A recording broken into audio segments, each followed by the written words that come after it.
саламатсыз вообще? Тикток түсіретін лампа бар ма?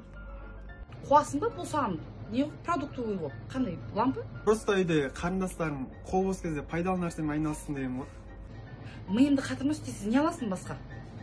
Вообще онда қазақ елі деген арақ бар ма?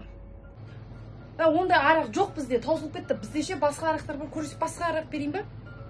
Жоқ керек емес вообще. Просто мен патриот едім да. Вообще сосын темекі қосып берсаңшы. Так, қандай темекі берейін? Вообще өкпе рагы, шалату, белсіздік, сондай сурет жазулары барын бере берсеңші. Ойбай, ондай жазу бәрінде бар ғой, қайсын берем? Онда любойын бере беріңіз вообще. Сондайын жексем кайфовать етіп жегенде.